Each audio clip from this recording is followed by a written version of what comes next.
Bonjour et bienvenue dans cette nouvelle vidéo de Colombianito, c'est Donifan. Aujourd'hui je suis dans un lieu emblématique de la Colombie.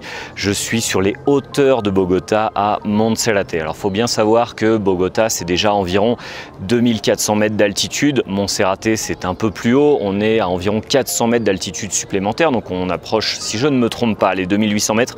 Je vérifierai bien mes infos et je vous laisserai tout ça dans un article de blog. J'ai commencé ma randonnée vers 10 h au pied de Monserrate et il faut compter, si je ne me trompe pas, environ 2 km de rando. Je vais vous laisser toutes les infos. La randonnée est gratuite. Il y a plusieurs moyens pour monter en haut jusqu'à Monserrate.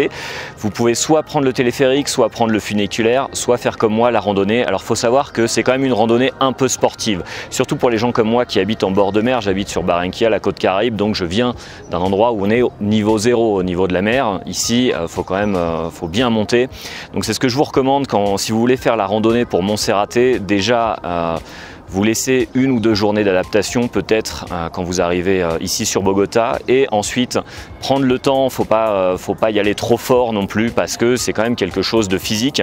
Alors bien sûr, vous allez voir sur les images que je vais vous mettre sur cette vidéo, vous allez voir des gens de Bogota qui le font en courant, qui le font relativement avec un rythme soutenu. Il y en a même qui le font pieds nus. Je crois qu'il y en a qui le font aussi sur les genoux, mais là on est plus sur un chemin de pénitence étant donné qu'à Monserrate, eh bien en haut de la montagne on trouve une église.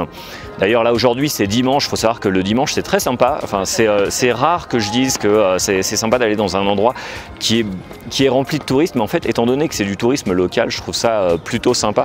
Puedes caminar si quieres, sin miedo, no hay líos. Tranquila. Et donc ouais, c'est plutôt sympa le dimanche parce qu'on est sur du tourisme local, énormément de gens de Bogota, très peu de, là je suis en basse saison, donc très peu de tourisme international, et je trouve ça très sympa. Voilà. Très peu de tourisme international et je trouve ça très sympa. En fait c'est un plan pour les gens de Bogota, pour les Bogotanos. Ils viennent ici en famille et vous allez voir, il y a des enfants qui gravissent ça sans aucun problème, sans aucun effort. Mais c'est un très bon plan. On a l'église sur les hauteurs, un petit marché où on peut acheter du thé de coca, on peut boire, je vous le recommande, du canelasso. On peut aussi déguster des plats typiques comme l'ariaco, c'est vraiment très bon, une soupe à base de poulet, de maïs, de pommes de terre. Vraiment, personnellement c'est mon plat préféré en Colombie, donc je vous le recommande fortement.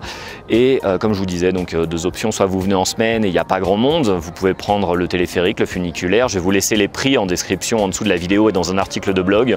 Et sinon la rando, si vous avez envie de vous essayer à ça, je trouve ça vraiment très sympa. Moi ça m'a un peu coûté, mais j'ai trouvé c'est faisable si on prend le temps. Il faut bien s'hydrater, il faut mettre beaucoup de crème solaire parce qu'on ne se rend pas forcément compte, mais à Bogota le soleil tape très fort. Personnellement les coups de soleil les plus forts que j'ai pris c'est sur cette région là, à cause justement de l'altitude de la capitale colombienne. Oui.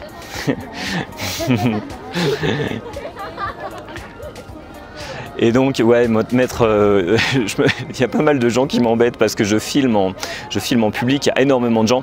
Donc ouais, mettre beaucoup de crème solaire, boire énormément, de l'eau, boire du Gatorade, ce que vous voulez, mais faut boire énormément.